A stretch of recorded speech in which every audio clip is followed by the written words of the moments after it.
You would just have to like literally just bang a different person every night to get it to that point. Because not everyone's getting pregnant, but like I guess how did Genghis Khan even find the energy to Yeah, how did he battle? Yeah, that's probably what it was. He's like we got to go conquer another land. He's like, what happened? He's like, the same girl came through my rotation again. He's like, that's how I know it's time to expand the empire. Riders, we gather at dawn, and they go to a new land. He then went through that line of women, and as soon as he gets a repeat, he's like, I've seen you, I know you, I know that birthmark. either that or Riders, maybe he doesn't take sloppy seconds. Maybe that's like his line in the sand is he won't have sex with another person's mate or mater or he's a man of principles. What you're trying to say? He had his, maybe. You know who else was? Was he? This guy was not a. These people were, I guess, men of a certain type of principle. I'm all in on the first one. The second one, I can't. No, can't not. be I'm not. party to. I'm not saying like acceptable principles, but they somehow had their own. Yeah, I guess first guy before more so the second guy. I'm excited for this second topic. I'm not going to lie to you because I think I'm going to see a part of you Yeah. that I Oh, haven't yeah. got to see. It scares me a little bit, but all right. So, keeping with the theme of October, Halloween, we're going with two people who essentially inspired either character or in some case characters that are really well known in society today. And probably those characters are more well known in society today than these guys who actually inspired them. Well, 100%. There's no. Uh, yeah, they weren't great people, so they probably didn't stay like No, as but popular as their mean, characters. Because like there's been adaptions of Dracula that are good, bad, all that kind of stuff. yeah, I mean, there have been like He's got seminal, like Bram Stoker. His is kind of his take on it, but yeah, I mean, we have a the cereal, the chocolate cereal, don't we? count. Yeah. Yeah, I have my reservations on the count. His cereal's delicious, and I don't think he's harmless, or I don't think he's harmful. That's what I mean. He's a Yeah, good character. that's true. But the fact that even he came out of this, Yeah. like even the Count Sesame Street, 1, 2, 3.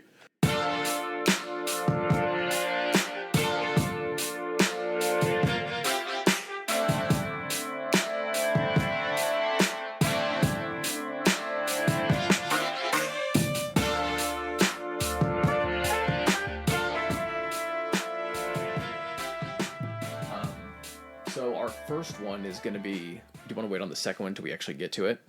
Yeah.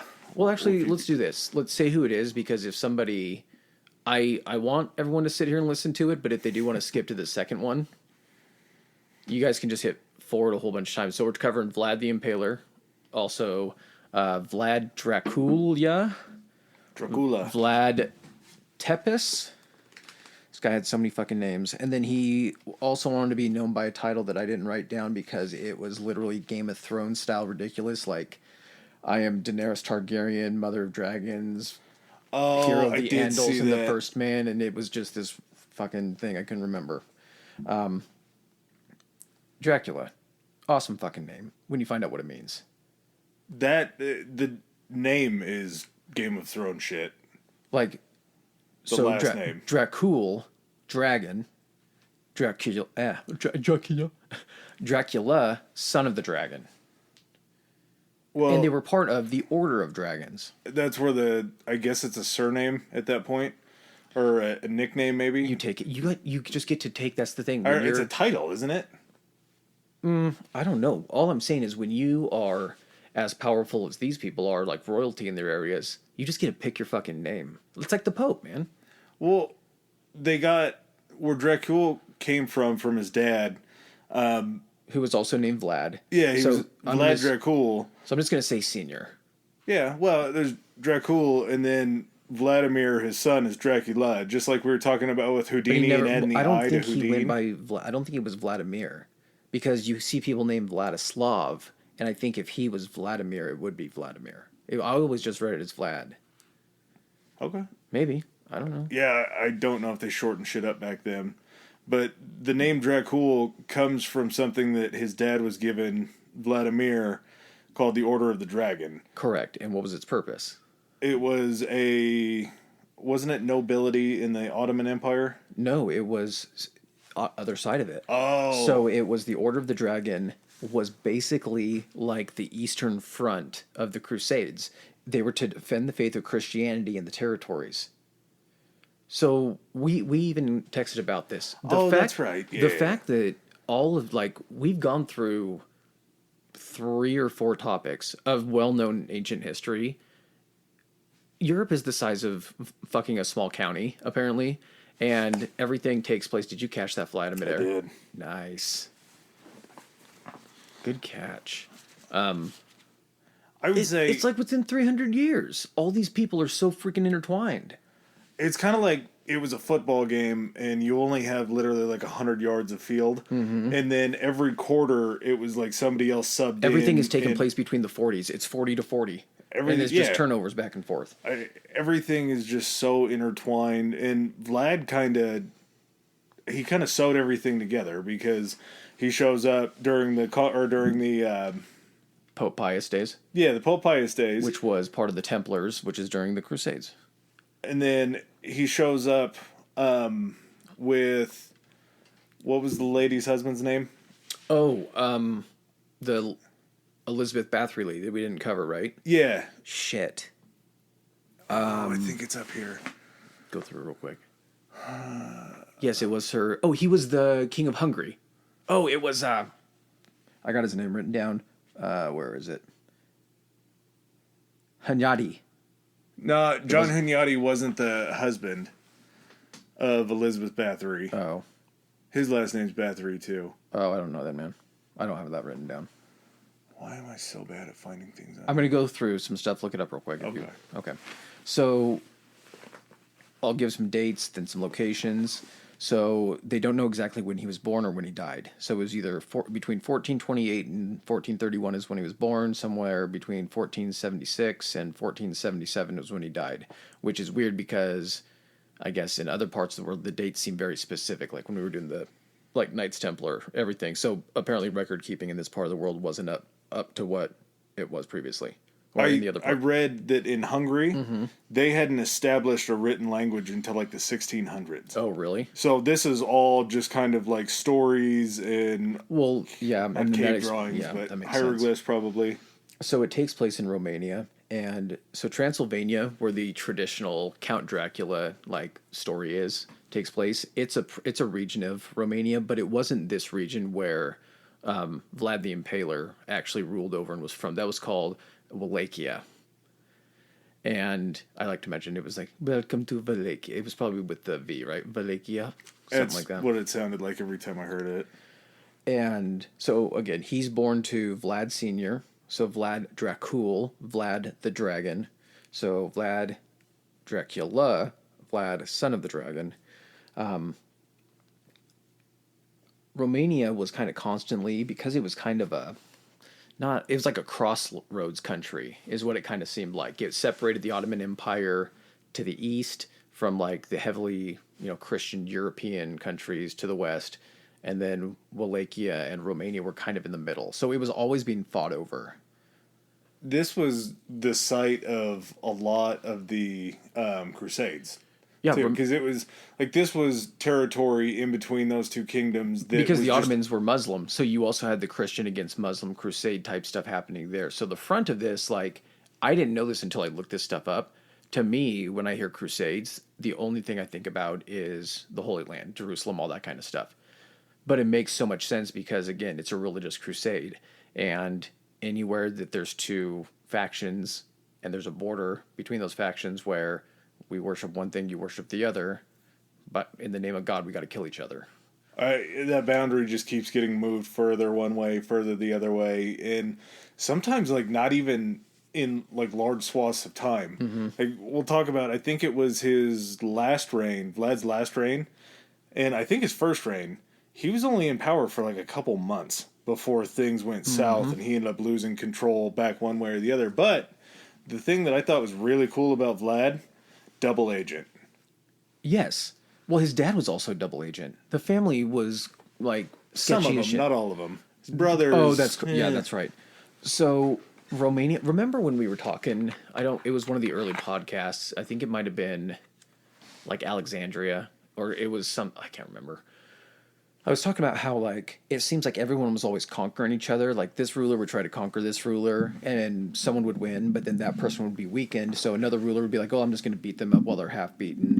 But then that guy would be weakened, and then it just seemed like everything was changing hands. You never got to full strength for a battle. That's how it describes Romania at that point. Like you just had all these like the feudal system of people kind of trying to conquer each other, and so kind of a weird thing is the Order of the Dragon is supposed to defend the faith of Christianity and its territories against the Ottomans and the Muslims. Vlad Sr. basically goes to the Ottoman Empire and is like, "Hey, I need some help. And in order to do so, I'm going to leave my 2 sons with you as hostages, so you have my loyalty." Part of their agreement was to gain their help and to basically not be smushed out and be replaced. Was they made a deal with them saying, "We'll protect you, we'll defend you, you'll be able to keep your sovereignty. You have to pay us a certain amount of money as far as like a tribute. Mm-hmm.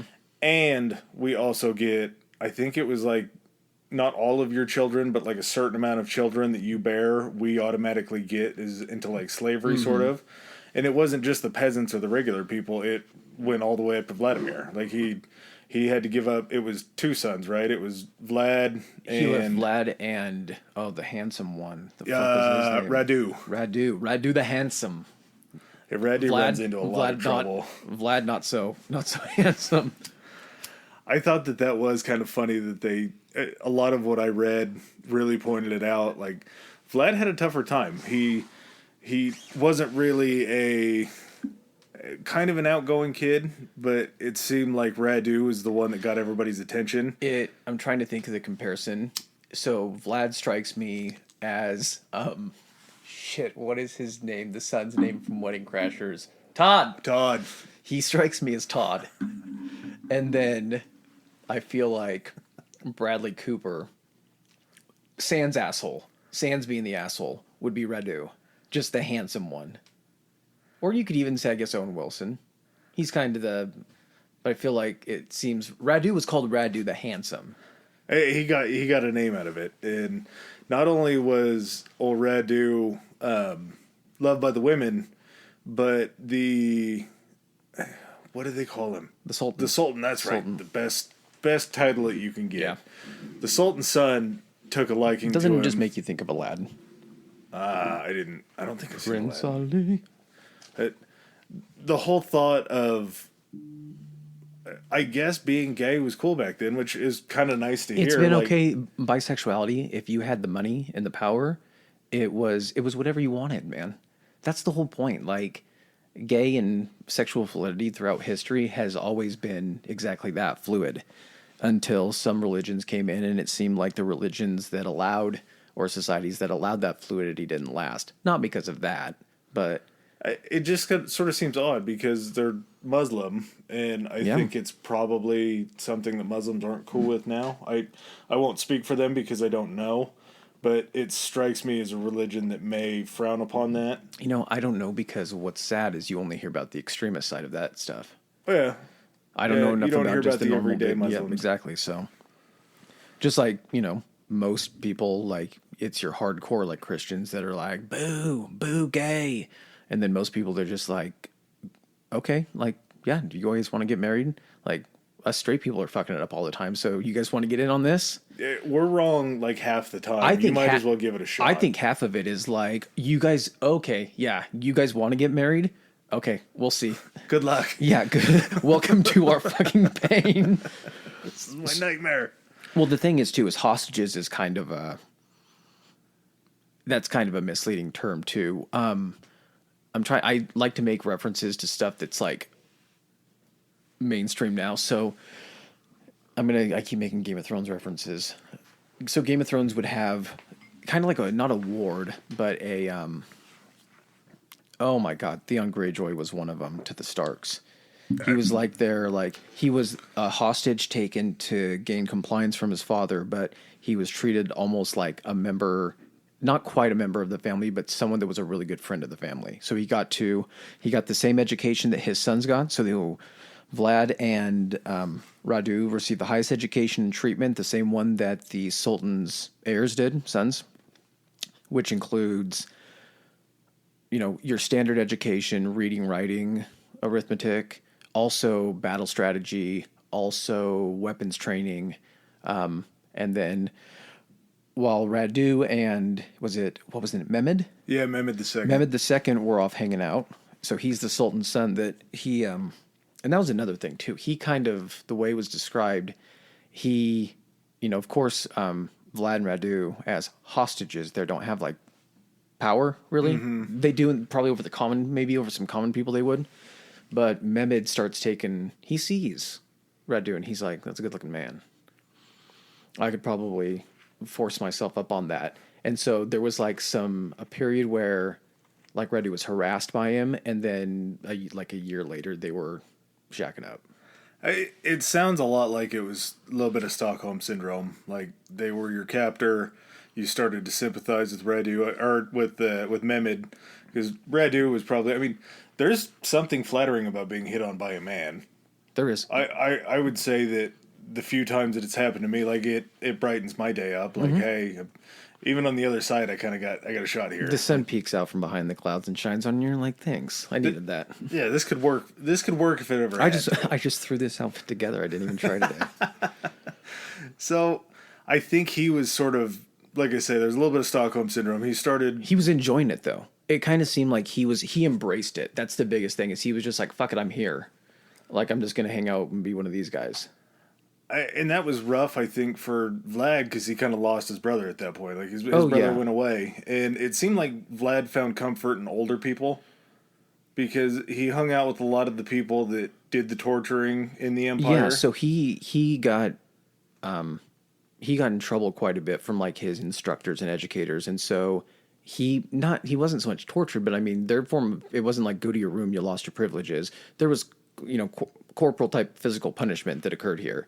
But the thing about Vlad is it's like the same guys that were giving him his torture, I guess, like his punishment, were the same guys that did the actual torturing of like prisoners and shit. Yeah, they were the guys that pulled out the big guns that were teaching him all these different techniques of torture and killing people and extracting secrets and evidence. Mm-hmm. So he got to see he got a taste for it, seeing what the Ottoman Sultan does to his enemies. And he kind of weaseled his way psychologically into these people to not really gain their trust, but kind of just gather information like you were saying about like the most effective methods of both mental and physical torture.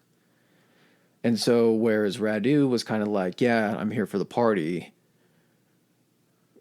Vlad soaked up every piece of information. I feel like Vlad's just going through people's drawers smelling underwear. And one, there's a chance. If they wore underwear back then, he probably got himself a sniff. There's also one real big key thing that I think Vlad came up with was the fact that he was bilingual.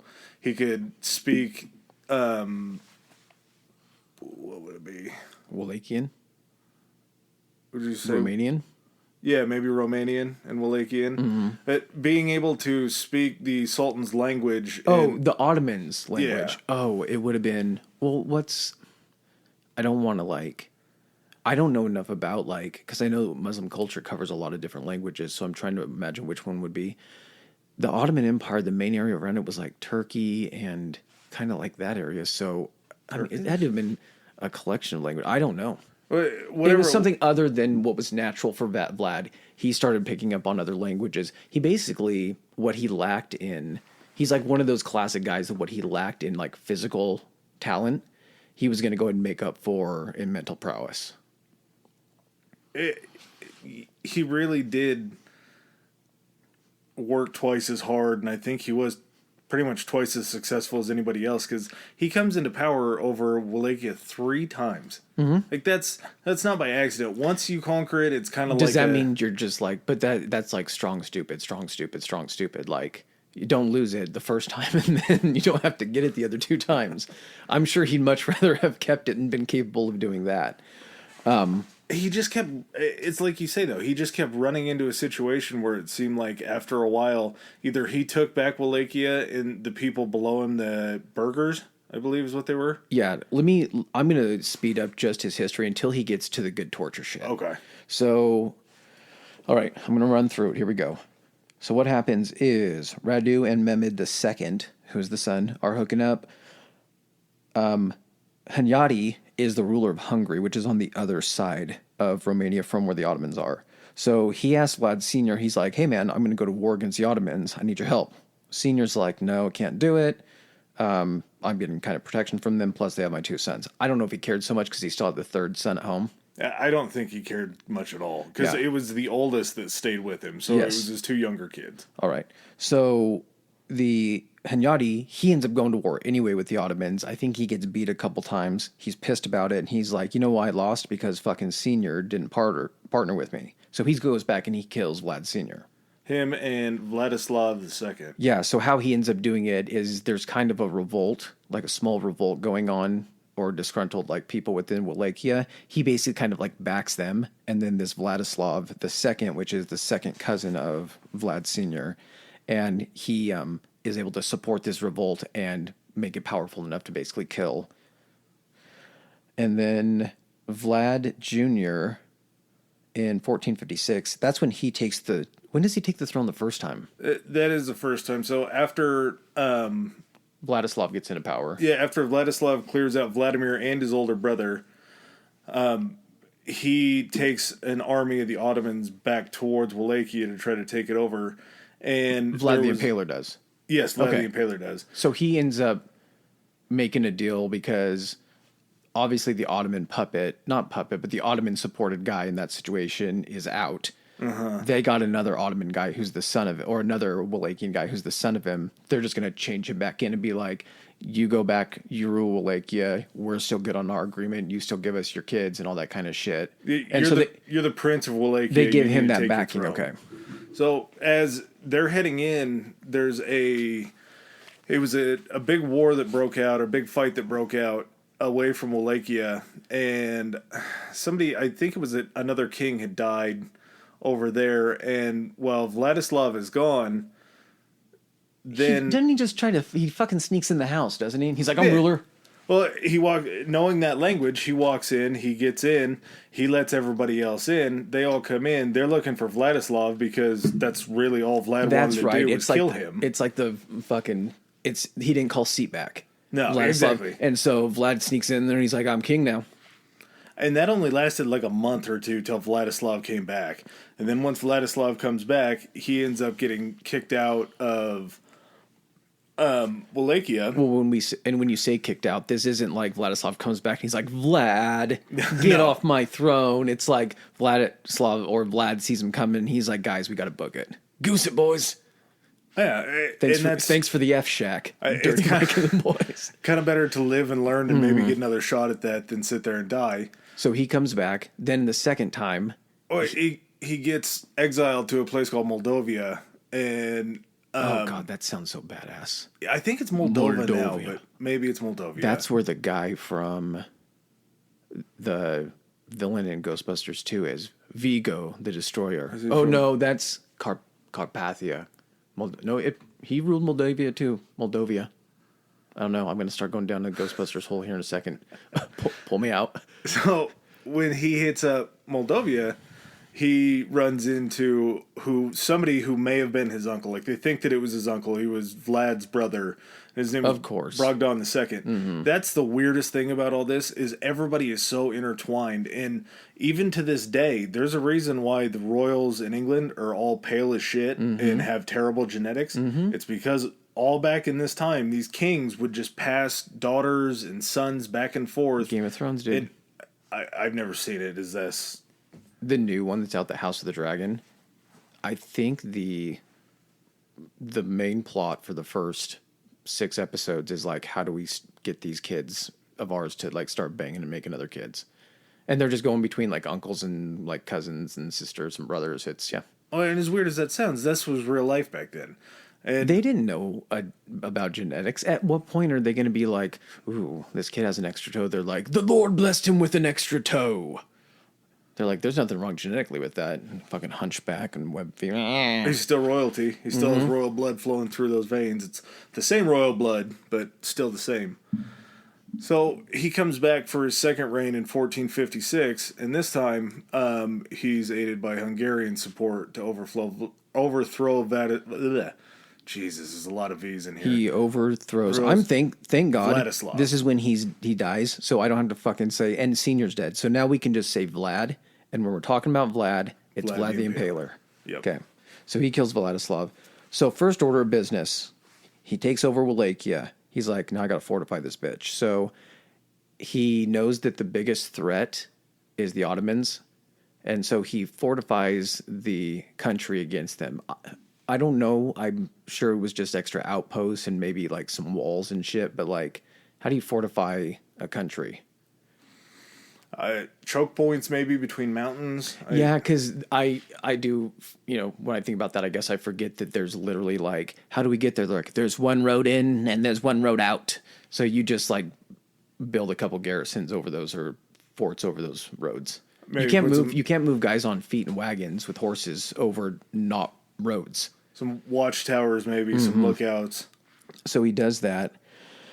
The Ottoman Sultan at this time now is Mehmed II, the guy who is shacking up with his bro. And now he's like, I want Wallachia under my control. And Vlad says, okay, cool. But he doesn't really mean it.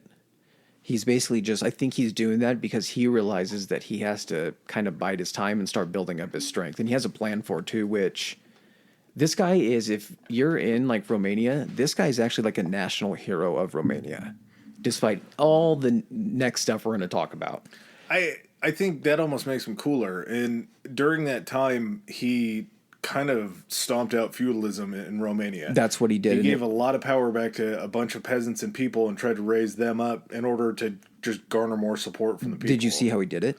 He so round up all the burghers and make them build him a castle. So he did Boyars? Yeah, so essentially like Vlad rules the country. And then think of it like, this is in medieval times. So think of medieval England where you'll have like the king in his castle, but then you have all the lords that have like their own castles and they have their lands that they tend to, but then all the money gets funneled up in taxes to the king. So Vlad is like, this thing's complicated because I got all these other people who are also lording over people in position of power. I'm just going to go ahead and centralize this thing. So he invites 200-ish boyars, which was like, that's the name for their Wallachian nobility or kind of higher class, invites them to a feast for Easter. This seems like a common theme too. This is very specific.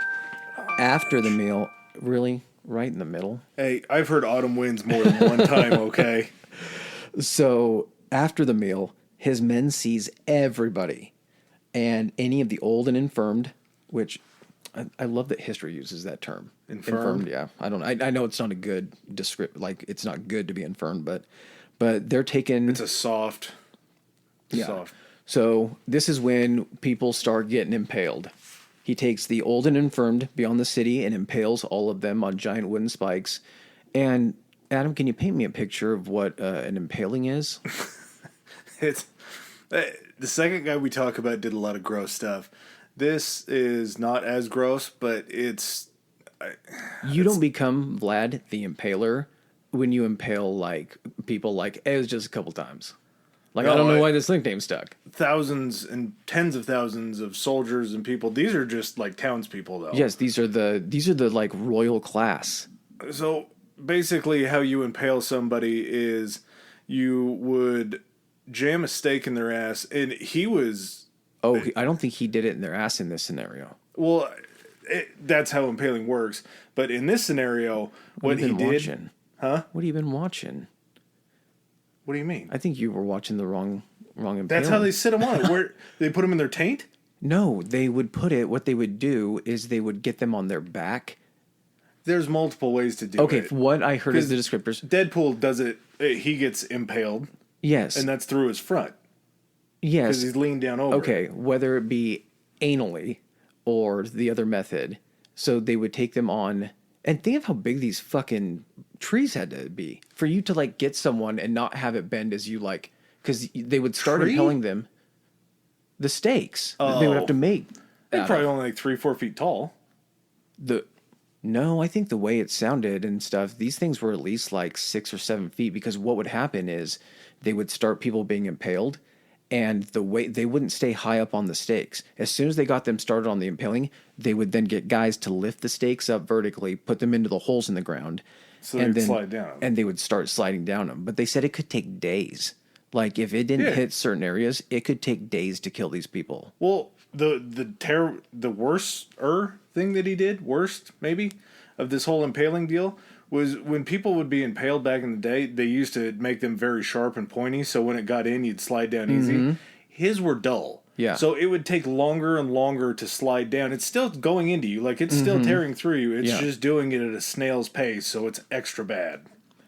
And so he feeds everyone and then does this to all the old and infirm people. So he's like, "You're not any use to me, impale."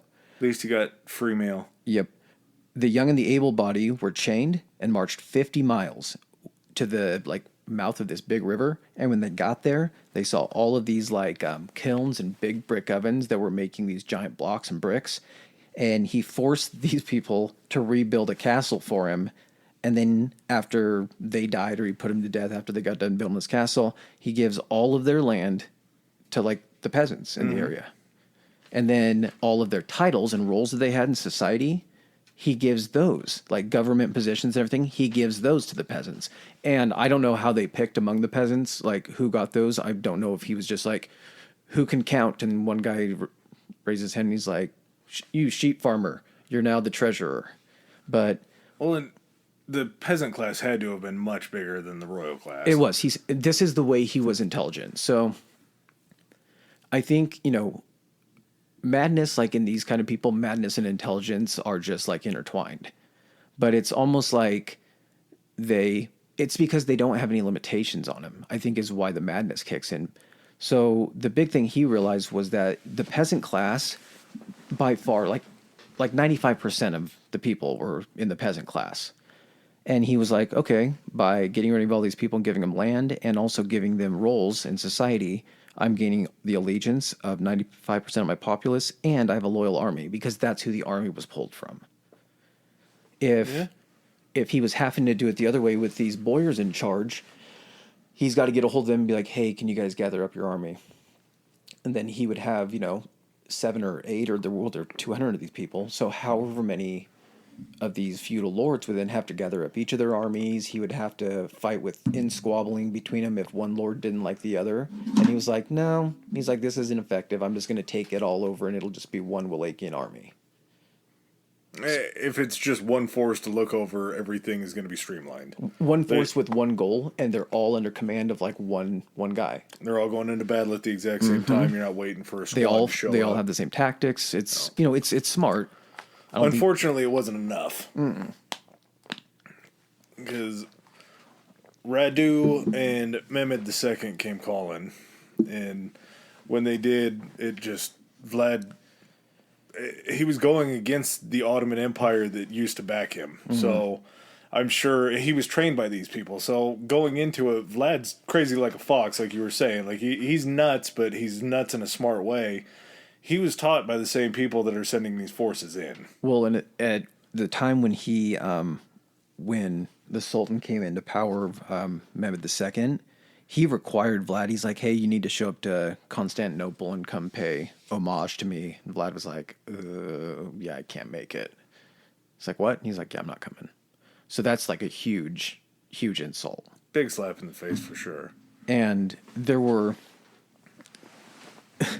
all these instances of envoys from other countries and ambassadors coming in. So at one point, 4 ambassadors for the Sultan shown up, and back then, is probably still is tradition today, they wear the skull caps.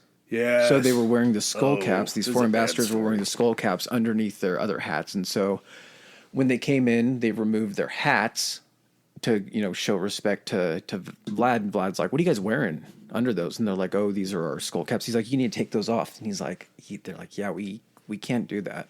Like we don't even have to do that in front of the Pope if he asked." He's like, "Oh, you're not going to take those off?" So he has his guys seize them and drive 3 nails into their heads to hold the caps on. Yep, each one of them got a nail square right in the middle to make sure that cap never came off. Well, that was the time. This was the time when he did 3 of them. There was another time when 2 ambassadors show up, and he knew that they couldn't take off the caps. And so when they showed up, he's like, you need to take those off. And they're like, we can't do that. Well, he had the 2 nails and the 2 hammers already sitting on the table, sitting right there. And he's like, yeah, and because he knew, he was just like, I know these motherfuckers can't take this off. Let's see what they say. Ready money. And think of this too. This isn't like a nail is bad enough. Just the thought of a nail. But like, think of the nails back then when it was actually like basically Square, a metal spike. A metal spike long, is what it was. Yeah. Well, and this is so much like the samurai episode that we did when the Mongolians kept sending over the convoy to come and meet them, and the Japanese people or the samurai just kept killing them, and the Mongolians kept sending them, and they just kept dying. And it's like, maybe after a while we need to get this figured out. Like, our guys aren't shown back home. Yeah, nobody's coming back from these. That's probably bad. Well, during the time he's ruling too, Vlad starts to kind of he starts diversifying his torture portfolio. He's like, I love the impaling thing. That's my name. That's my bread and butter. But then he's like, it's getting a little bored sometimes. Let me see what I can come up with. So then he starts boiling people. And he had special device for boiling them. So it was a huge cauldron. And then on top of it was like basically like the stalks that your head and your arms go in, but facing up. So he would have their head and their hands being able to stick out. Underneath would be the water that they were being boiled alive in. He would do burning, skinning. Well, after he'd boil them alive, he would feed them to their friends. That was the gypsy thing. Yeah. So that was when he went out and he had this thing about some of his crazy, he had some weird ass fucking laws. Oh, yeah. And things that he was against. So one of the things was against like the gypsies that lived in his country. He felt that they were a drain on society and they were criminals. So he went and what did he do? He captured one of them offended him. He boiled him alive and then made all the other gypsies eat the boiled meat. Boiling somebody alive takes a special person. Feeding them to their friends after that takes a whole nother level. Didn't he kill them too? Yeah, oh yeah. He killed them after he did that. What is it with him feeding people first and then killing them? Because he does it again. He goes out and he gathers all the known thieves and beggars, invites them to a feast, which, fucking red flag. First of all, if you're a thief or a beggar, lets them eat, feeds them, and then sets fire to the inside of the hall and kills them all. You had to draw them in somehow. He also, I'm not sure if, I think this was during a battle. They captured, I think it was a general, and instead of killing him, they cut open his horse, they shoved him all the way in the horse, and just left his head sticking out, and then sewed the dead horse up. So it was like when you bury somebody in the sand at the beach, like up to their neck. They did that inside of a horse. And so that meant that when all the other animals would come to feed on him, he would get eaten, like his head would get eaten first because it's sticking outside the horse, and then the rest of them will go in. Like that's not even torture. That's just like, you have to derive some pleasure out of thinking that. He had this weird thing about unchaste, he deemed were unchaste women. And so women that were either not married or women that had slept with other women's husbands, he impaled them, but he did it on red hot stakes with them. This was the thing. He was going, he didn't like a lot of like poor people. He didn't like old people, and he didn't like super poor that were like a drain, what he felt were a drain on society. So he would dress up in disguises and go into villages. He also didn't like dissent, of course, he's the leader. So he would actually try to like overhear conversations, and if he felt that people weren't like with him, he would kill those people. He saw a dude that had kind of like a ratty shirt on, and he went up to the guy and he's like, "Oh, the guy with the half shirt?" Yeah, and he's like, what's going on? So he would do these kangaroo courts in these towns. And so he was just he would bring people in front of him. They would have to argue their case. And then he'd already made the determination because they were in court in the first place. But he was asking the guy, and he was like, are you married? And the guy's like, yeah. And he's like, well, I'm guessing your wife doesn't have a lot to do. and everything, so you shouldn't be wearing a shirt that's in that condition. So he fucking has the guy's wife impaled and then goes and picks out, and he's like, this is your wife now. And picks out another woman for him and is like, here you go. He does things like that make him sound so bad. And I don't know if you saw it, but there was a merchant that came through town and ended up getting stopped there. And this guy thought that he was screwed. Like, he thought that Vlad was going to kill him. So he comes out into the square, talks to him, and he's like, yeah, I got room and board for you. Come on in. You can stay the night. You're safe here. We'll give you portage or whatever you want to call it. He's like, leave your cart. Yeah, leave your cart right here in the square. If you leave it in the square, nothing will be touched. So guy comes back the next day and sees that he had 35 pieces of gold. I'm going to call them 160. 160 were Ducats. Ducats. That's right. Ducats. I was going to say doubloons, but that's pirates. Here comes the ducats. Ducats, ducats, ducats, ducats, ducats, ducats, ducats. So he shows back up and tells the guards, hey, I left my cart here. Somebody left all that stuff, but they stole 160 gold ducats from me. And that makes its way back to Vlad. Vlad says, don't worry about it. He had a big thing for merchants. He was like, you guys are totally good. Well, he wanted to draw business to his town, I'm sure. Yeah, I was going to say, so because of its location, Wallachia was basically, it's like a crossroads kind of. And so anything going between Constantinople and the Ottomans, you still had, it wasn't like, the rulers of these areas didn't like each other, but trade and, merchants were going back and forth between these places all the time. So that wasn't like stopped. Well, Wallachia that's why it was a hotbed, because it was right there. And so a lot of their money would come from trade and merchants. And so he was like, yeah, it's money, protect the merchants. And that's exactly what he did. He told the guy, he says, hang out here another day. I'll round up the guys. We'll go find the guy that robbed you. We'll get your money back. Don't worry about it. In the meantime, he tells the guards to go back down to the guy's cart and put 161 ducats in there. And guy goes back to his cart eventually, finds the money, comes back. As he's coming into the court, they're dragging some dude in that they caught that stole the money, the ducats. And merchant comes up to Vlad. He goes, hey, I know that I made a big deal about this. I actually found them. I'm sorry. And Vlad's like, no big deal. Don't worry about it. Go ahead, take off. We'll take care of this guy. You can keep on your way. Guy turns around and he goes, I actually found 161 instead of the 151 instead of the 100. 161. 161? Yeah, so Vlad basically told his guys, he's like, go replace the money. Put in 161. So this guy returns the extra ducat that he had. Vlad goes, good move, man. Thanks for doing that, because if you had walked away and tried to keep that extra ducat, I was going to kill you and kill this guy. Now I'm just going to kill this guy. Yeah, he's like, I was going to impale you next to him had you not turned in that extra ducat. So he did have a little bit of mercy in him, but it was still like somebody was still getting impaled that day. It wasn't... How many people never turned in that ducat? Probably a lot, and there were probably a lot of them that ended up getting impaled. But unfortunately, when Radu and Mehmed come in, he's forced out again. He's imprisoned by the Ottomans. Radu is put in power in Wallachia, so he gets taken over. Vlad gets taken to prison and seems like he has a great time. Vlad hangs out with these people and becomes really good friends with them. They teach him more torture techniques. They said that while he was in prison, he would ask them to go down to the market and buy birds so he could tear birds' heads off. And torture stuff, still in Death, prison. you are my bitch lover. He was catching mice in his prison cell, and was how long before the mice all agreed on, hey guys, steer clear of that fucking cell? I know this guy Carl's new. Just don't go in there. That guy's gonna catch you, and he's gonna do some freaky shit. He's gonna bite your fucking head off. But in between all these random animal tortures in prison, they're letting him out. They're talking to him. They're hanging out with him. They realize that Vlad's a pretty sweet dude. He's very cool. And he works his way through prison enough to where he's let out, and the ruler of the area that had him imprisoned gave him a wife.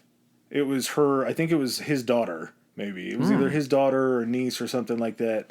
Gives Vlad a wife. So Vlad scores another wife, and did they get a castle too? I'm not sure. I think it was a castle that was up on the mountain, because his second wife ends up, I think, jumping out of the castle. Why maybe. Wouldn't she? Something weird. I'm sick of the screams. I can't handle the screams. So after he builds up the army to go back, which of course I'm sure that was like once he got out of prison, he's like, okay, I'm starting to need some guys. Like let's start rallying the troops and making this happen. The third reign, Vlad decides to commit to converting, and when he converts to Catholicism, Catholicism. I don't know why I can't fucking get that right at all. Catholicism. He was installed as a ruler of the area that he was in and where his castle was, but he has plans to head back. And he ends up heading back. I believe they do war. He doesn't kill Radu. I don't think I saw that. I can't remember if he does. I think he's just installed maybe. Yeah, there's some way that he ends up taking power again. Sorry for the vagueness of that, but this is kind of within the reason this is going to wrap up quick with this guy is literally within like months of him being, him ruling Wallachia again. He's killed. Hey, he's killed by a guy named Basarab with Ottoman support. So he comes back as Catholic, ends up taking back over Wallachia, and then the Ottomans are like, nah, we can't have this happen. They get this Basarab guy in there. He comes in, he cleans house, and he ends up... Does he behead Vlad? Is that what happens to him? Yeah, I'm pretty sure that's how he... And there's something about his body was buried, but they still can't find his head. Which, oh god, this is a great segue. Because Vlad loses his head and loses the crown. Our next contestant on this episode is going to be someone who collects heads. So, just to wrap up Vlad, like we said in the beginning, he was the inspiration for Bram Stoker writing Dracula. And something that does kind of confuse me is, did Vlad have pointy teeth? Like, where'd that come from? Is that a bat thing? I want to say, I don't know where some of the legends started coming up with Vlad. I want to say there was something about like bats in Romania or around the area that was in, because it also shifted to Transylvania. It wasn't Wallachia. So I don't know if when, Bram Stoker was writing this, if he, the thing is too, is Bram Stoker really isn't the first one to come up with the whole vampire thing. Really? No, because remember like those old silent movies that you see, and it's the really creepy, like Nosferatu. Yeah. So I think kind of what occurred is maybe Vlad the Impaler, Bram Stoker's looking for inspiration for the character and everything, and there's this guy here that lived up in the mountains of Wallachia, which is probably the same type of like Romania and everything like Transylvania, but then starts picking these things out from it. So like part of also now the whole it's Vlad the Impaler, and I guess where it's kind of the Dracula thing splits off is he ends up making like a pact with the devil to continue being the ruler of Transylvania, Wallachia, and it ends up turning him into this like this demon who has to feed on the blood of these people. And even in some iterations, he's still like, he doesn't do it to his subjects. He's like the hero of Romania still and everything because he protects his people. But then you also get like the Bram Stoker version where he's, just kind of like the ruler of an area and kind of a recluse. But it's kind of cool that he takes the aspect for Dracula, because Vlad the Impaler impaled people on spikes, that Dracula's one method of being killed would be being killed by a wooden spike. Did you hear where that came from? Like, actually? Mm-mm. So, when they would bury people, occasionally, I don't know if it was just back then or it still happens, but... Is this the bury people alive thing? Well, so, their bodies post-mortem, there was something about they didn't have rigor... Like, the people back then in that area, they wouldn't have rigor mortis after they passed away. And they would still have spasms after they died. It was like post-life spasms. And they were concerned that these people were going to come back to life. And so they would drive a stake through the center of them down into the coffin to make hold them in place? Yeah, to hold them in place. Jesus. So they couldn't do that. Can you imagine if, because there's people were buried alive all the time when they're like in comas and everything. Can you imagine when they went to do that to someone who wasn't actually, and that's what killed them? And that person fucking wakes up and is like, ah, and they're like, Damon, and just fucking, they're like, that's probably what happened. Is one time that happened, fucking Uncle Ronnie takes too deep of a nap or gets too drunk, isn't responding. They're like, Uncle Ronnie's dead. They go to drive the stake in. As it fucking kills him, he wakes up and they're like, oh God, it's a zombie. We have to do this all the time. These bodies come back to life. Can't believe that Ronnie died because of alcoholism. Actually, he died from a big hammer to the forehead, but that's a different story. All right. Yeah, it's crazy that, like, this is still... So, like, Dracula being much more popular in just mythology and everything, but it all coming from this guy. What do you think would happen if there wasn't this? What do you think we would have instead of Dracula if they decided to base this on? Can you imagine if it was not Dracula? Like, we didn't know that name being synonymous with vampires? It just never... Well, would vampires be a thing? They still had Nosferatu before that. I think... Before this? Yeah. Really? No, because... Well, that was after. Well, no, I'm wondering when it actually got associated with Vlad the Impaler being a vampire. I think that might be a more modern thing, but Nosferatu was based on, like, previous urban legends about creatures that would drink the blood of, villagers and things like that. So we would still have vampires, but yeah, it would just completely... They wouldn't be like called... He's the vampire. Yeah, he's Dracula. Yeah. And what's the lady version? Oh, Velma? No. Are you thinking, like... I could swear that there was... Wasn't the Munster's wife? Wasn't... Oh, she Herman wasn't Munster? like... She was just a... I think Grandpa, there was something about the Munsters. There was, like, this running gag that the Grandpa may have been Dracula. Because the daughter wasn't, like, a famous one. She was just, like... I thought there were lady vampires, maybe not. I don't know if there were any famous ones. I mean, I'm sure there are. Is that Queen of the Damned movie, that sweet movie with Aaliyah? R.I.P. And I mean, they still some still drink blood. All right, I'm ready for Gein. You ready for Ed? I'm ready for Ed Gein. You ready for Easy Ed? All right. So just so everyone knows on this one, I'm going to be asking a lot of questions because I don't know a lot about Ed Gein. I know a lot about the characters that are based on Ed Gein. So what I'm looking forward to is hearing about him and being able to pick out which portions they used for which characters. I'm going to have a lot of questions. Ed's a simple man, but he is a smorgasbord of crazy. And luckily for Chris having the questions, I really take a lot of interest, maybe too much sometimes, in reading and learning about serial killers. Not so much because I enjoy the blood and the guts, but just the working minds behind some of these people. The psychology behind it. Yeah. And Ed is a psychologist dream. Like, if Freud and Ed Gein met, Freud would nut in his drawers. Because Ed Gein is like the total tell me about your mother that Freud would ask everybody. Before we get into this, I don't want to have to get up and pee during this section. Bathroom break? Okay. All right, second half coming up. All right, while we take a break from class and take care of some business, you can also take care of some business. If you don't follow us on Instagram or Twitter already, our Instagram handle is Historically High Pod. That's Historically High POD. And our Twitter is Historically High. That's Historically HI. All right, and back to our show.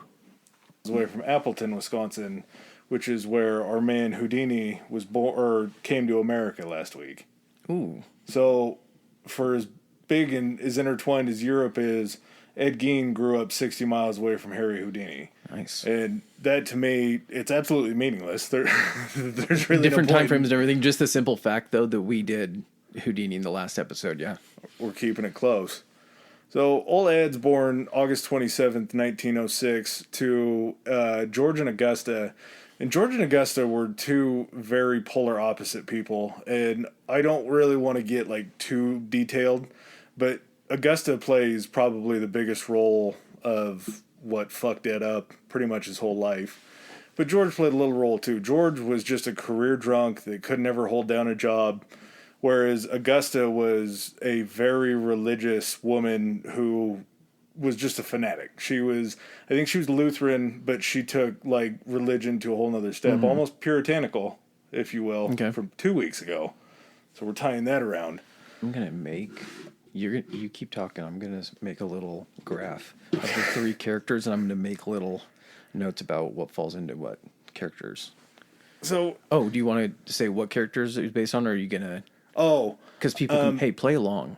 yeah, play along, see if you can pick this out. So, Ed Gein is the muse, if you will, for Buffalo Bill from Silence of the Lambs, Norman Bates, obviously, and Augusta is who's based on Norma Bates. And then most famously, he's based on Leatherface. And I would say the Leatherface part would be probably his max creepy, but I really think that his relationship with his mom almost. Hey, we'll get to what he did Leatherface wise, but George was just a career loser. The guy could never keep a job. He couldn't keep the family going. And on top of being an alcoholic, he had Augusta at home to just always give him shit and always ride his ass about what he was doing. And of course, she's not a real big fan of him being an alcoholic because she's a fanatic. So she would scream at him. He, unfortunately, would get a little handsy and rough with her. And one day they decide, I hate you, you hate me. Let's do the logical thing here. Let's have kids. Because kids fix everything, apparently. And Everybody if anything, knows that. it might just give you a buffer so like maybe you both hate the kid instead of hating each other as much. It's when everyone in America loves each other when there's someone we can all hate together. So Henry's born first, and Henry's a nice boy. Henry's a little bit more normal than his younger brother that's coming. When Ed's born, the family's still living in La Crosse, and they end up somehow getting a hold of, I think it was Augusta's parents maybe had bought a supermarket and put George in charge as a manager. Mm-hmm. Well, George sucks so bad that he started out as manager, and in the end, he ended up as a stockroom attendant. Like, that's how poorly he could keep a job. He could have just done it for the love of the product. Well, yeah, maybe that was it. He was a purist. Like, I love he didn't like numbers. Shelves. He liked stocking shelves, yeah. So Augusta also worked there. She worked the register. She kind of worked her way up. They turned it enough into a success to be able to buy a very large farm, a large piece of property in Plainfield.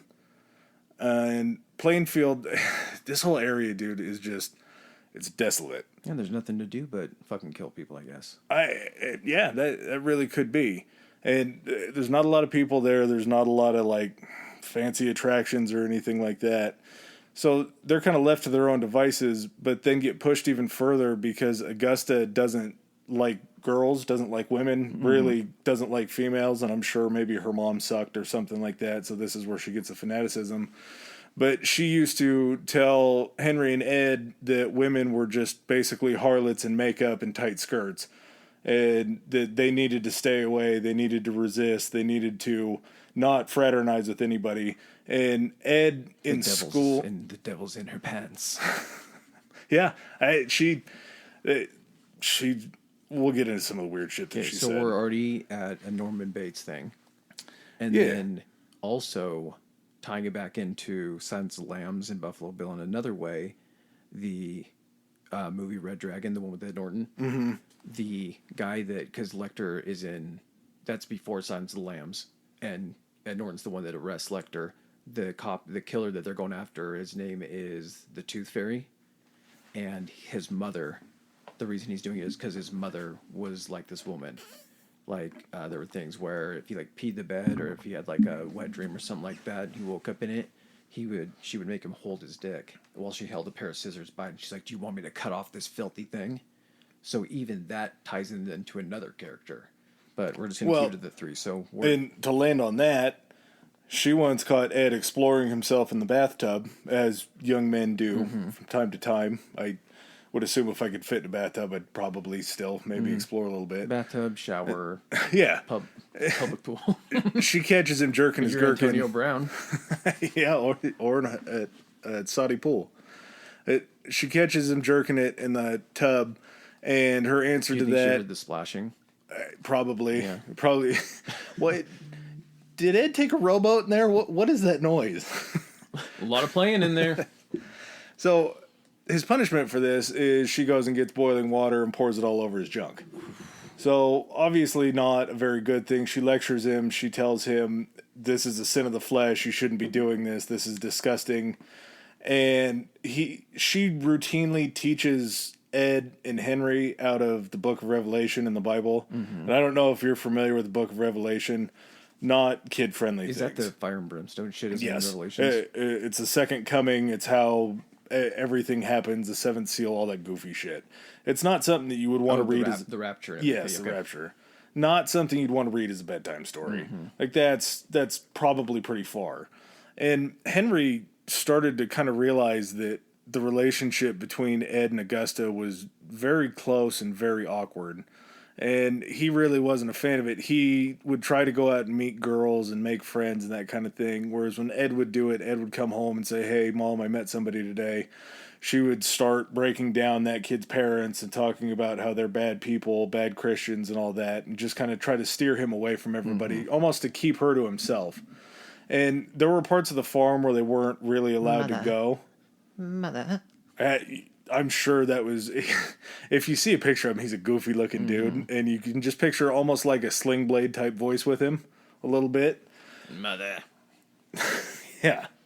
So one day when they're out on the farm, Ed follows his mom out to the butcher and shack that they have outside. I think it's just it seemed like it was a big, like a shed that they would butcher the hogs in.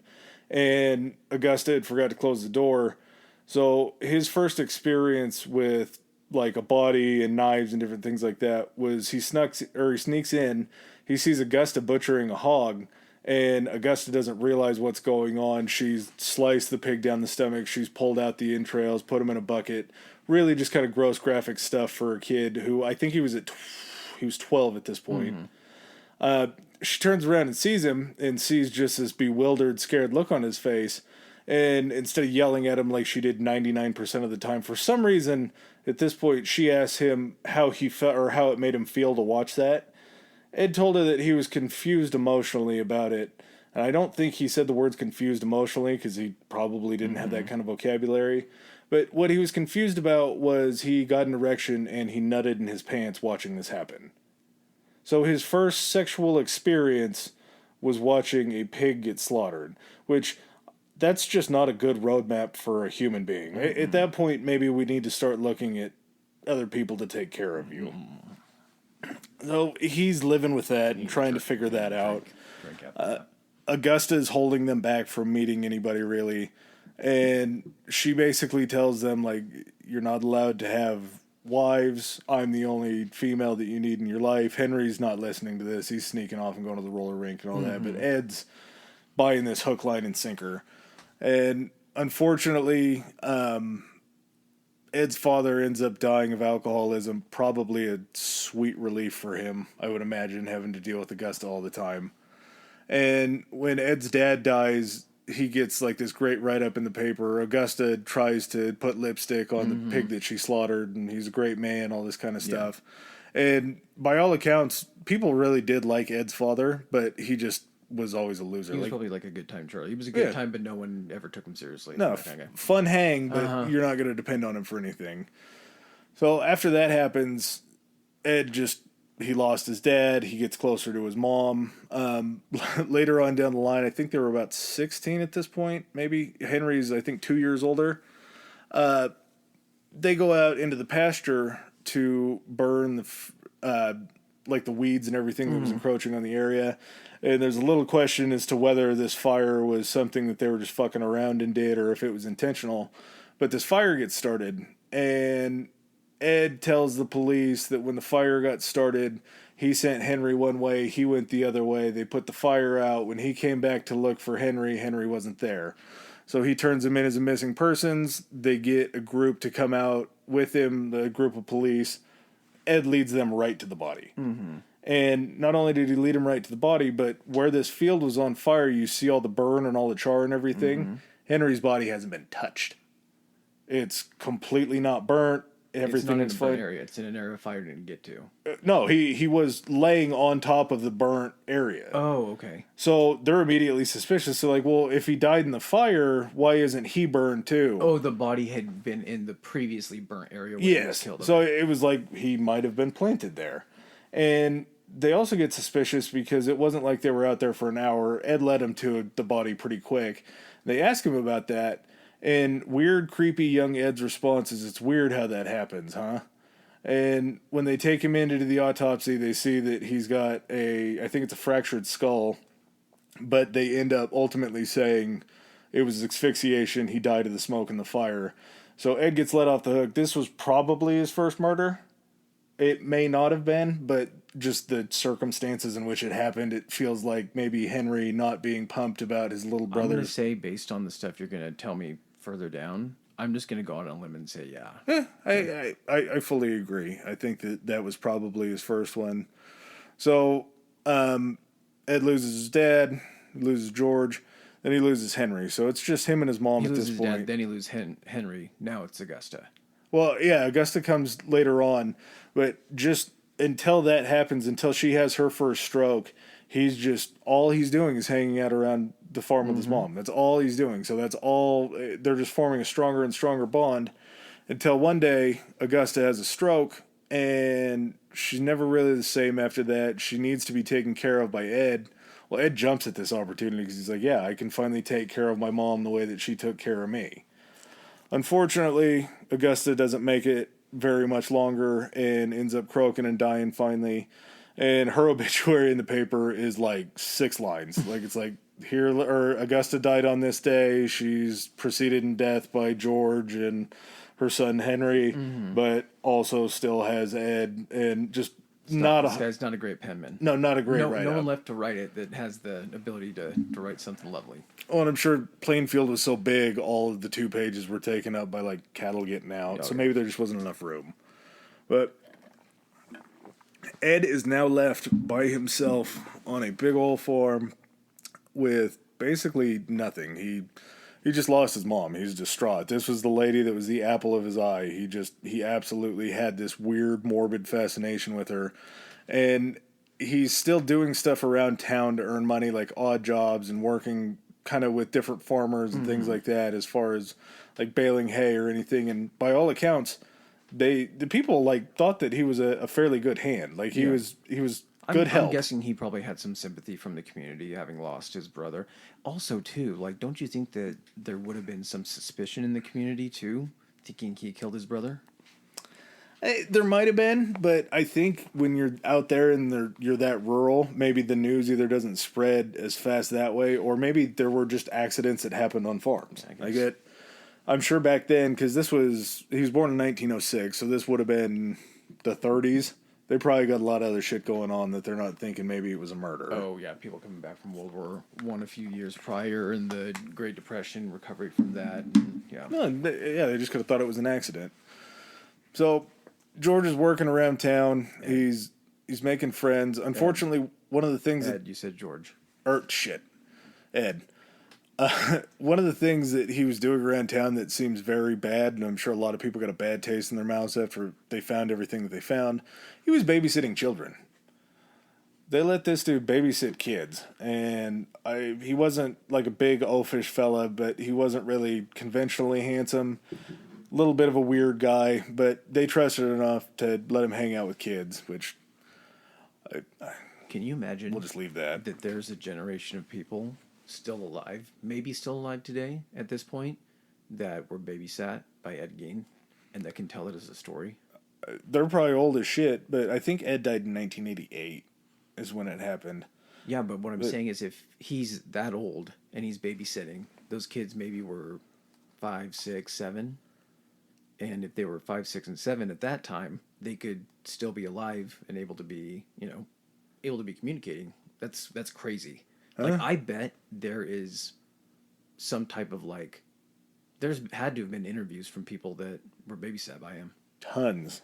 They've talked to everybody in Plainfield, which isn't a whole lot of people, but they've gotten they got initially a lot of feedback from the public in the area. We'll get into kind of how the area of Plainfield and kind of around it dealt with Ed after they found everything, because they kind of had to go where I have to go with Ed to just laugh so you don't cry, basically.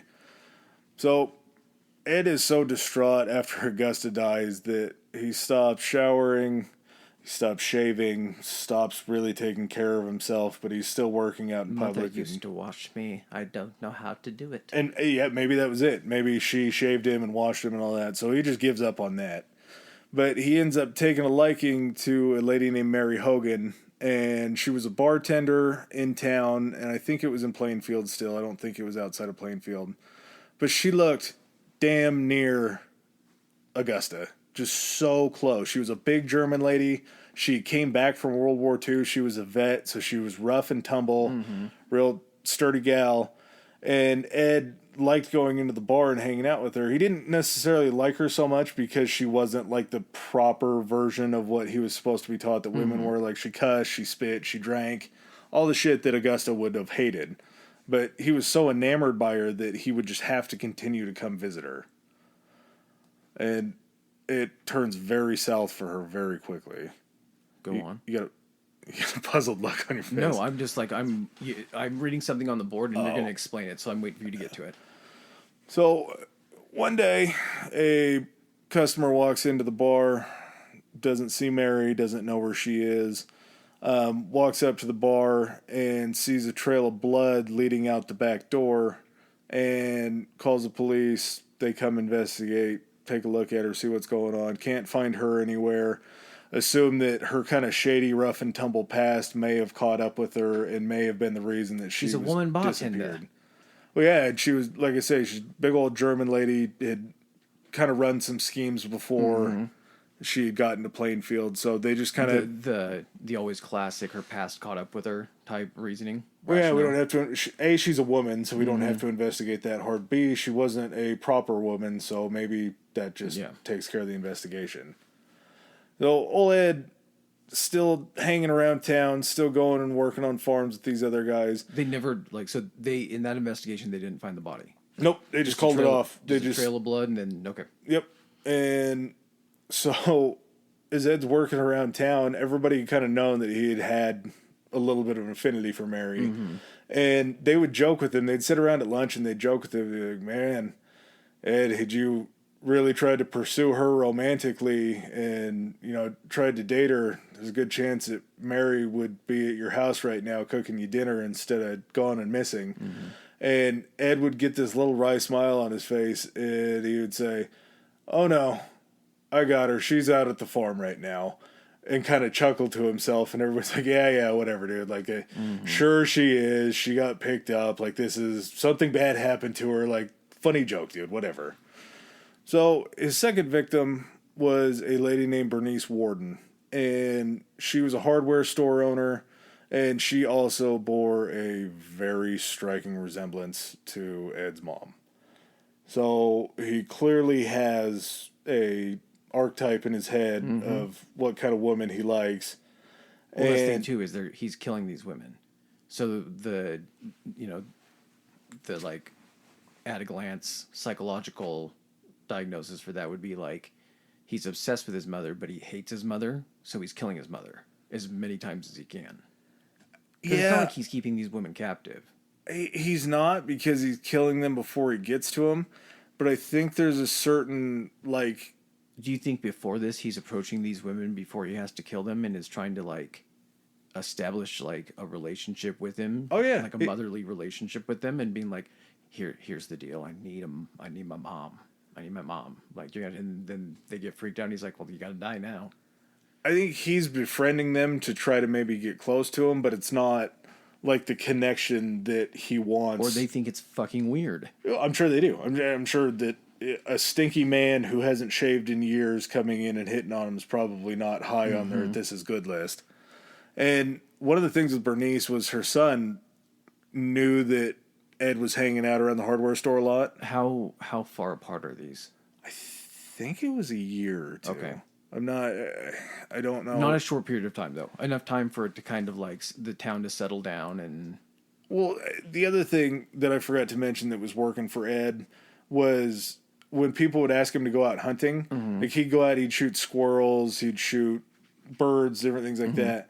But he always refused to go hunt game. He wouldn't go hunt deer or anything like that. And it said that it was because he was squeamish about killing things. Oh, okay. And that he didn't like to butcher them. Ed's harmless. He doesn't have it in him. He's just a bumbling guy that doesn't have that killer instinct. Gotcha, so I'm sure her past was obviously more important to look at than Ed being there and hanging out with her. Nobody saw the crime. Yeah. They just saw the He was trail the of most blood. unassuming person. Yep. Okay. And so Bernice's son realized that Ed was hanging out. He didn't like it. He was telling people around town, like, this isn't good. I don't like him hanging around my mom. He's a creep. And so Bernice's son comes in to see his mom at work, and she's gone. Just like Mary in the bar, somebody shows up there, she's not there. There's a trail of blood. There's a spent shell casing that they find. And as he's looking around, the last sale rung up on the cash register was for Ed Gein. So like, how did they, like, handwritten receipt? Yeah. Okay. So he had shot her after she had already written out the bill of sale for it. And Ed, being the not smart guy, because he wasn't dumb. Like, he didn't get a great education. Clever. He Well, was. And after they arrested him, they did give him an IQ test because they just do that with murderers and killers to study him. And he came back as average. It was like a 90. So he wasn't like a not smart person. He just didn't have like the social abilities to be able to function in public. He kind of stopped at like an age 12 of maturity because that was kind of where his parents stunted him. He couldn't grow as a human beyond that point, really. So being the curious guy that he is, he hears that there's a commotion in town. He hears that the police are showing up around the hardware store. Old Ed goes back there to try to figure out what's going on, figure out what they know, anything like that. Come out with the receipt, see him standing in the crowd. Ed, come with us. We got some questions for you. They take him down to the station.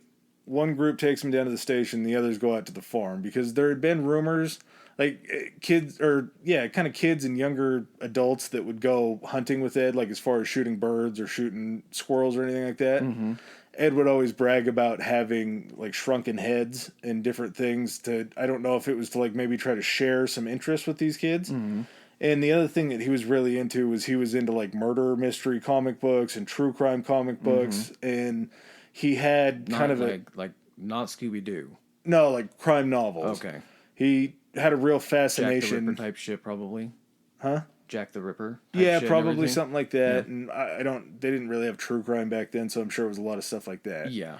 But he was obsessed with that, and he was also obsessed with talking to people about a World War II veteran that had come back and become transgendered. He had flown over to, I think it was like Amsterdam or something like that, and had a sexual reassignment surgery. Okay. So went from male to female. And he had read through like doctor's books, different things, looking at like the human anatomy, and so he was really kind of studying up on bodies and heads, different things like that. And people knew that because he would talk to him about it. And then he's joking about having these shrunken heads. He's having all this different kind of stuff. And these kids are thinking like, oh, haha, this is funny. Somebody might have caught a glimpse at some point. Just crazy Ed Gein. Yep, exactly. Just eccentric guy. Crazy, harmless Ed Gein. Yeah. Just take him at surface level because he's really not that deep. So as they get out there, the first detective through the door walks inside, and they have something called a summer kitchen on the house, which in Plainfield and kind of in the Midwest, they didn't have AC back then. It gets hot on the plains. So they would have an exterior kitchen that they would do their outside cooking in so it wouldn't heat up the rest of the house throughout the day. And was it like in a sun porch or was it actually outside? It was like a sun porch, but it was framed in and everything, but it was like a whole separate kitchen that's attached. Okay. And first detective walks in, takes a turn, walks into the summer kitchen, immediately walks back outside, throws up. Just the first thing that he saw in there beyond the smell just made him so sick that he had to leave and go outside and throw up. Second investigators walk in like, whoa, shit, what did that dude just see? Walk into the summer kitchen and they find Bernice Warden's dead body hanging upside down off of meat hooks, like off of game hooks, by her Achilles tendons, like by her ankles. And she's filleted open. No head. Head's completely gone. They'll find the head later. But this was the first thing that they really come in to see in his house. And it just shocks everybody. But they know immediately, like, this is Bernice. Ed did this. Like, this is a very crazy place to be. As they're searching around the house, they start to notice these certain different things around the house that are off. They're seeing skull cups that are made from, like, hollowed out skulls that have been bleached and been preserved. Like human? Human skulls, yes. and they're finding. You're talking like Conan the Barbarian, like, I will drink the blood from the skulls of my enemies. Yep. He's making trash cans out of skulls and skin. They look over and they see a chair, and like a wicker chair. Mm-hmm. He took all the wicker out of the chair and fashioned human skin into a cross-stitch pattern, like a crosshatch pattern, on the chair. So he had a chair that was made of human skin. He had a lampshade that was made of a human face. And when I'm telling you this stuff, I'm starting out on the low end of the scale, because then we're going to get into the shoeboxes. First shoebox they open, they look inside of it, and they find 9 vulvas in a shoebox. 9, I don't want to say female, because I think females only have vulvas, and if we're in the trust tree with you, me, and the listeners, I'm not 100% sure what a vulva is. It's like I'm pretty sure it's like the, I can't believe we're talking about that. See, I play by ear. I know what it is, I just don't, I think I know what it is, but I'm trying to say it in the most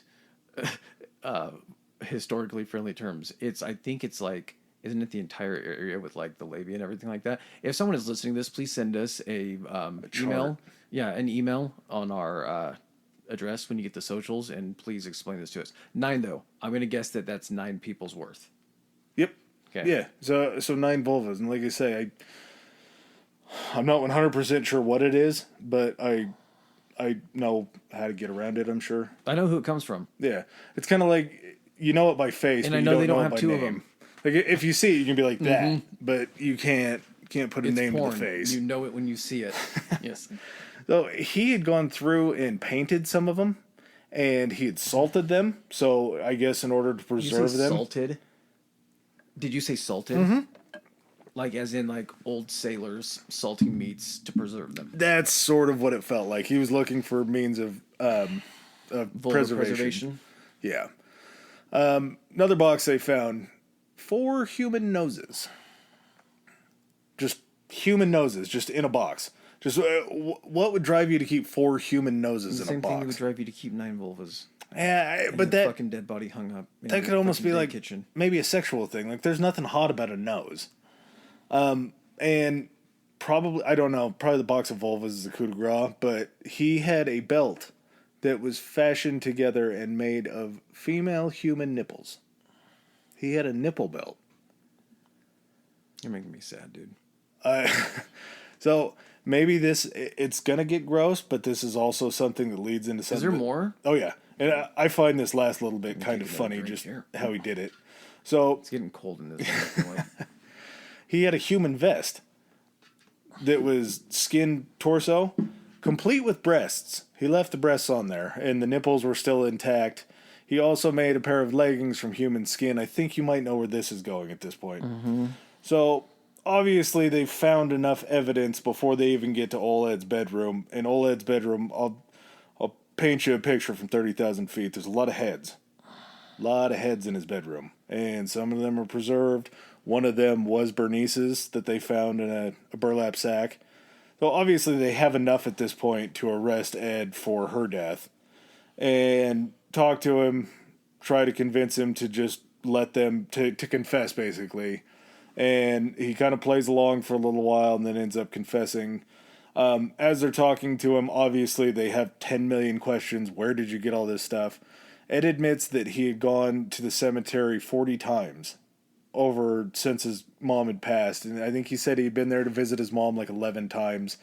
But how big is this town? It's not big. It's not terribly big. I didn't get the population numbers or anything like that. How do they not know or see that there's 9 graves disturbed? There's got to be somebody that just at least, okay, not even someone that works the cemetery, like a caretaker or anything, but there's other people going places and visiting family. At no point during these 40 visits do they see that the fucking ground is dug up on these graves. Well, and they had to have been, to get this stuff, like I'm not a fucking doctor, so I don't know what the rate of decomposition is, but, and I'm guessing a lot of these things were not in good shape, but like you would have to get them at least somewhat recent, like quickly after they're buried, Like, Yeah. how the fuck does no one catch on to this? Though there was another lady in town that had passed away that looked a little bit like Ed's mom. Of course she did. This town Yeah. is nothing but women who look like Ed's mom. Apparently, she was in fashion back then. He admitted... Did these women actually look like Ed's mom, or was he just like projecting, like, because he was so fucking crazy? The first two, Bernice and Mary, definitely bore a striking Okay, resemblance. so it was confirmed like by people that knew them. Okay. Yeah, so this third one, this lady that died, Ed admits to actually going and digging up the body the night of the funeral. So they had the funeral, they buried her. He was back in the ground in fresh soil digging her up to get to her. So Do you know she was... how long it would take to dig up?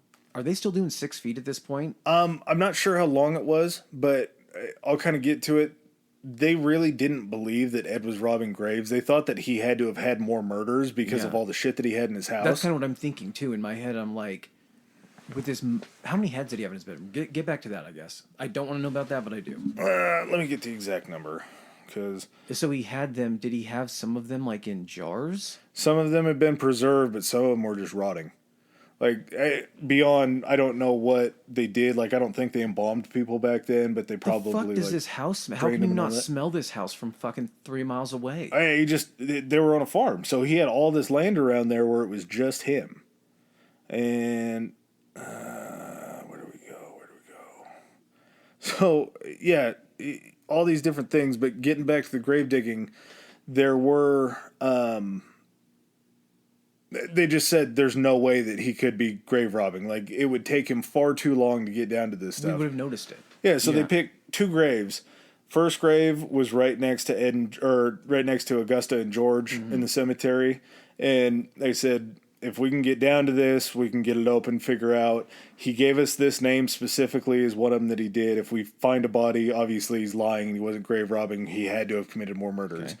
So one guy and his assistant go out there and start digging. It only takes them 2 hours to get down to the coffin. Might not have been 6 feet at that point. No, it was probably like 4 or something like that, but very quickly for 2 guys. Coffins also back then were not like the elaborate coffins where they're pretty sizable at this point, so I'm guessing that just they were wood more, boxes. Yeah, so they were probably smaller holes that they had to also dig to. Could be. Still, regardless, it's like 4 feet by, I'm guessing, like a 5 or 6 foot box. Probably 4 by 6. 6. That's a lot of dirt. Yeah, but takes them about 2 hours to get down to it. And when they get down to it, they look at the coffin and they see that the front of the coffin has been split vertically. So once they open it up vertically, they don't find her. Box is completely empty except for 1 crowbar. So at that point, they're like, okay, Ed is telling the truth. He didn't lie about this. He really hasn't lied about anything. He just hasn't been as truthful as he should have been. Like, he wasn't forthcoming, but he's answering our questions. So they dig up the other lady. Obviously, don't find her again, find another split casket. They're just like, okay, maybe he didn't kill people. There's still people on the radar. There was a couple girls in a town I think it was a couple miles away who went missing. Whose body did they find hanging? That was Mary, or was that... Bernice. Okay. And then... What? Did they find Mary? Ed completely denied having anything to do with Mary until they found Mary's head in his house. Okay. And to get back to your question, so he had a skull on all 4 bedposts.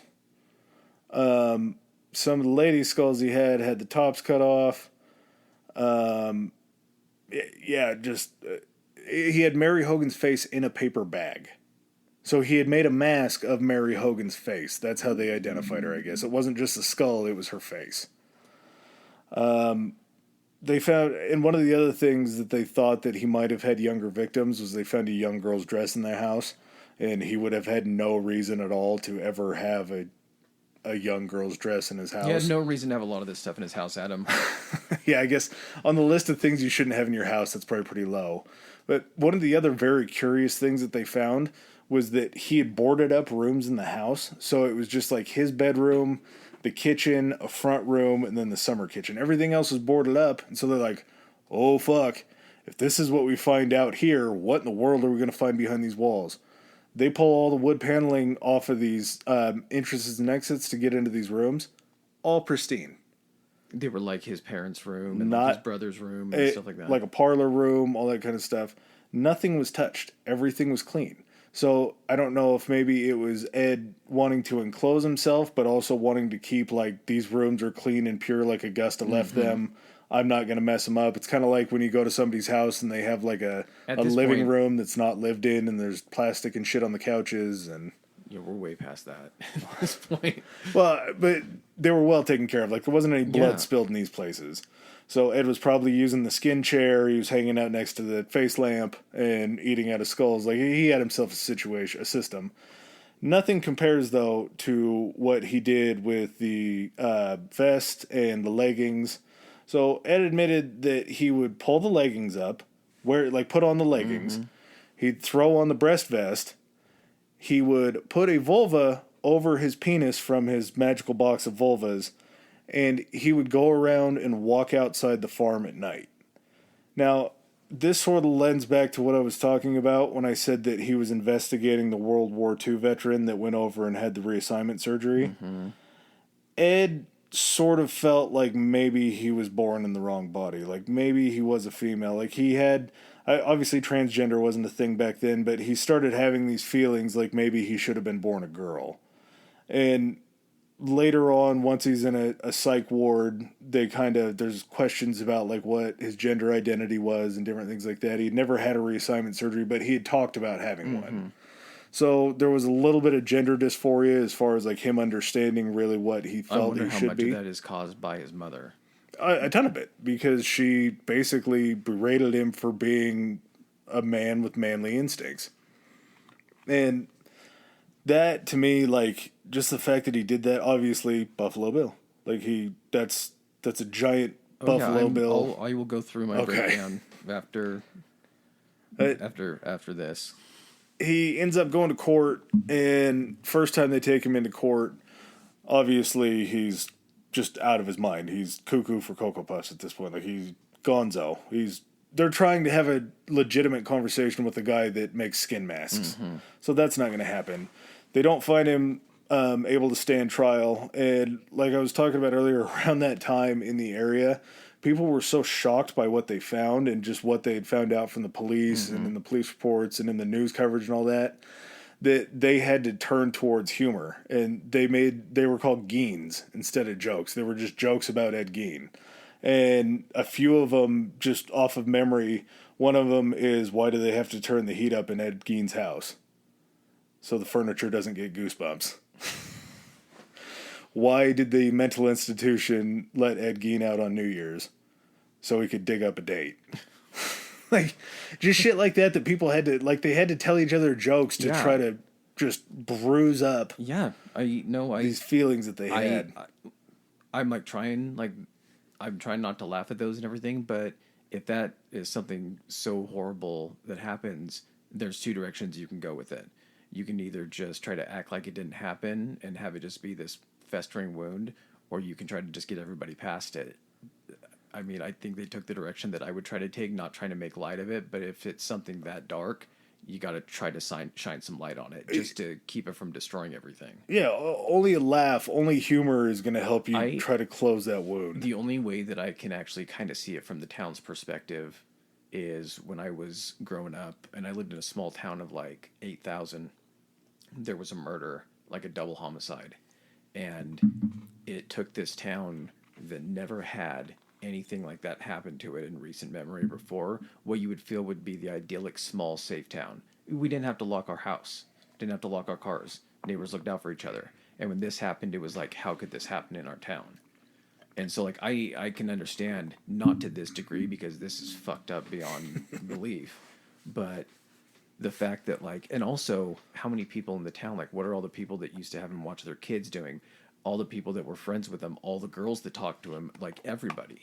Freaking the fuck out. Yeah. Especially all the dudes that he joked with about having Mary at his house. All of them are really like having to look back at every conversation they had with him and be like, was he serious? Was he joking? So I see he denies ever having sex with the body, so I mean... Yeah, this, to me, granted, not a professional. Just kind of talking out of my ass here. To kind of wrap up his cemetery trips, he admitted that he stole from 9 graves. Mm-hmm. So he had 9 extra bodies worth to make his wares. Yeah. Ed had said that he'd never had sex with the bodies. He had never eaten any flesh. He was actually sort of disgusted by it.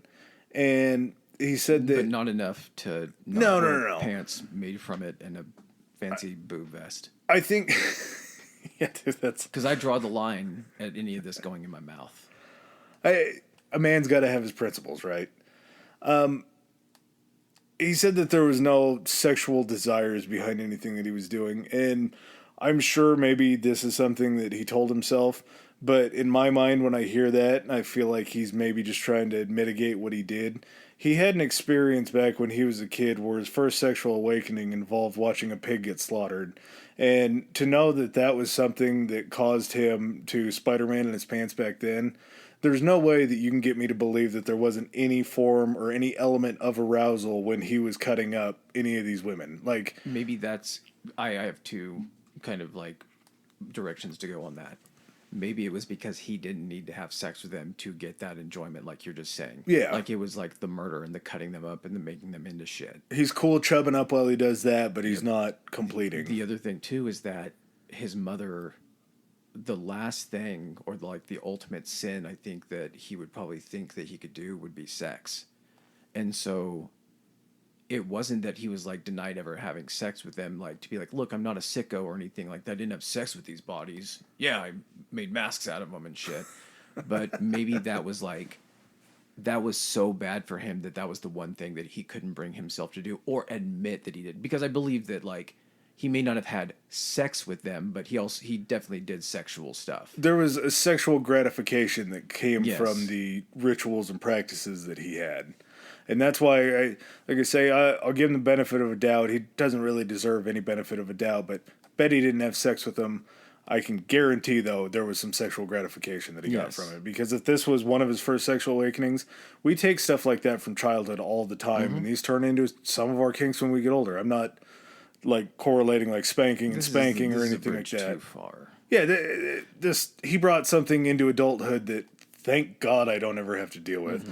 Like, there's certain kinks, we don't kink shame on this show, but there's certain things that I see where it's like, holy shit, thank God I don't need that to get off. Like, there's just bridge too far, man. Just, I'm happy with where I am. I'm happy with my kinks now. Let's just not. So I'm guessing the trial was pretty open and shut. He never got one. So he was declared criminally insane. He was declared criminally insane. He worked with a facility. I think it was a state-run facility for a while. They ended up trying to push him into court because obviously the people still wanted some sort of justice. Yeah. Finally get him to where he's able to stay in trial. He shows up. Lawyer says not guilty by reason of insanity. Judge, I'm sure, takes like a look at the cover page of all the evidence. He's like, deal. Done. Ed spends the rest of his life in a mental institution where, by all accounts, all of the doctors that worked with him said that if every patient had the temperament and acuity of Ed Gein, it would be a wonderful place to work. Like, he was very good, and he petitioned them a lot of times kind of later on, I think it was more in the 70s, to let him out, but they deemed him at such a high risk for having a kind of like a schizophrenic multiple personality type disorders that he has going on. Not necessarily multiple personalities, but Fucking the fact that you could even like, here's the only reason that I think that I know that's possible is because he's so fucking crazy that wouldn't seem like a crazy thought to him. Be like, hey guys, I've been here for a while. I feel real good. I think I'm fixed. Well, so if you guys just want to go ahead and let me out, I don't need to. Yeah, I don't need bed here anymore. they had him on most likely to reoffend list every single time he tried to plead for his freedom. Like he was, they knew Is knew this that the yearly Ed Gein appeal or whatever?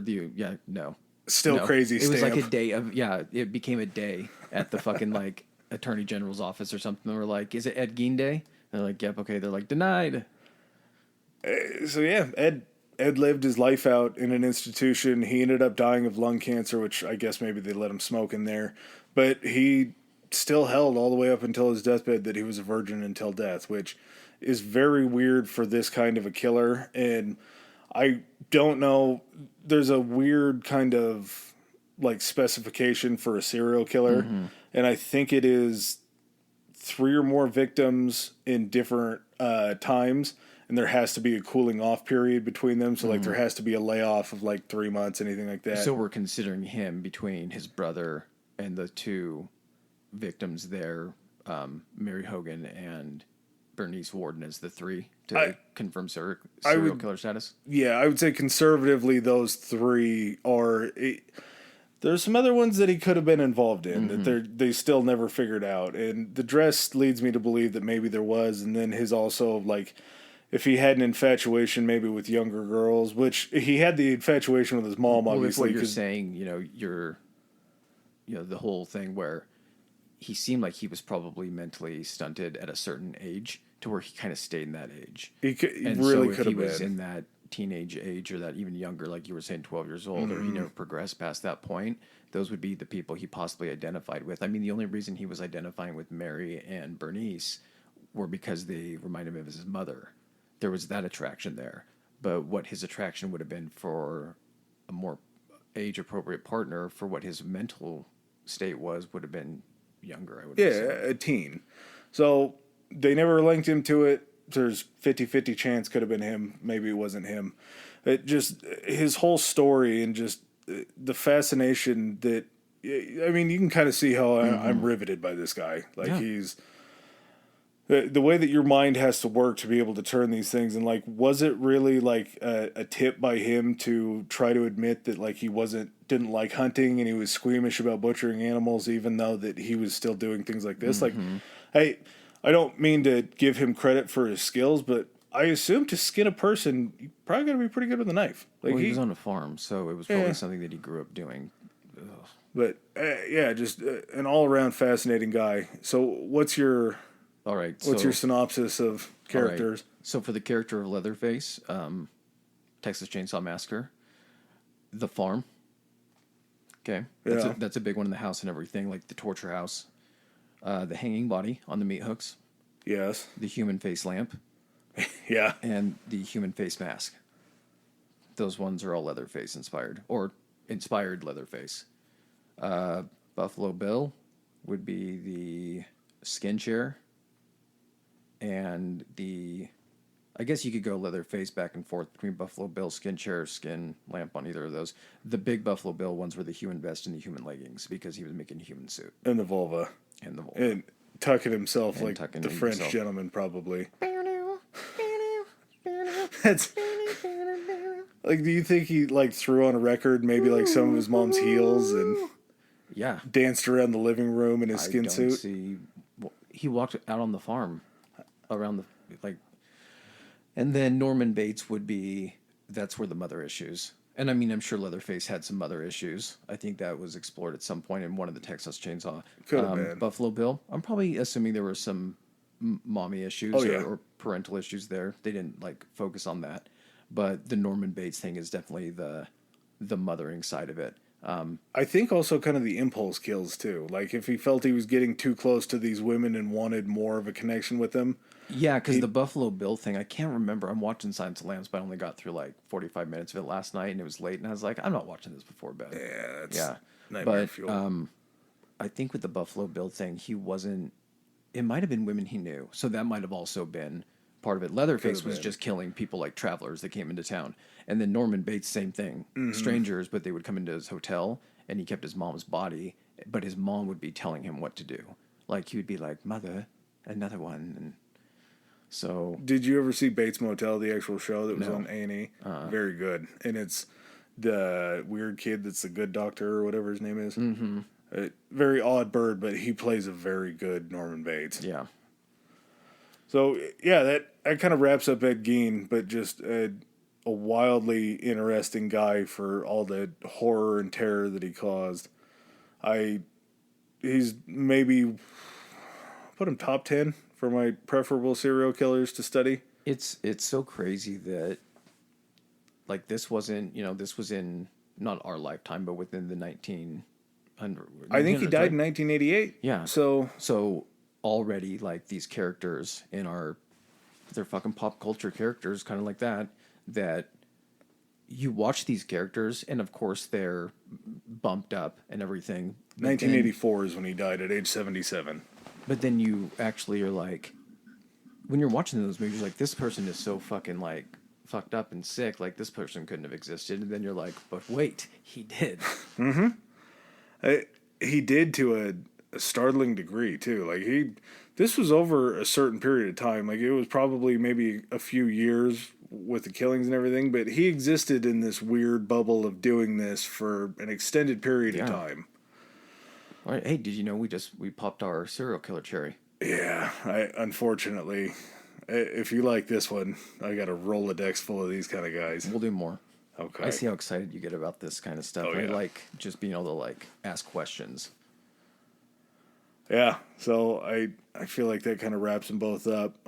Two really major characters in kind of this October-ish web that we're weaving right now of these are outfits that kids wear. These are costumes. Like, these are maybe not Norman Bates, maybe not Buffalo Bill. Oh, there's Leatherface, yeah. And go to any, like, haunted house, go to any, like, haunted corn maze, anything like that. There's a dude in a crazy-ass skin mask with a chainsaw and a fucking apron. Butcher's apron. Yeah, yep. Butcher's apron. So, all right. Hey, happy Halloween, guys. Yeah, we're getting there. All right. Well, any other closing thoughts? Oh, no, I feel satisfied with this. Are you as erect as Ed was watching that pig get slaughtered? Maybe not the pig, maybe later on, but... All right, guys. Peace. Later. All right, ladies and gentlemen, thanks for joining us for another episode. If you like what you heard, hit that subscribe and like button. Follow us. If you didn't like what you heard, still hit that anyway, because we'll probably cover something in the future that you do like. Please follow us on our social media. Adam, hit him with it. Our Instagram is Historically High Pod, Historically High POD, and we are on Twitter at Historically High. That's Historically HI.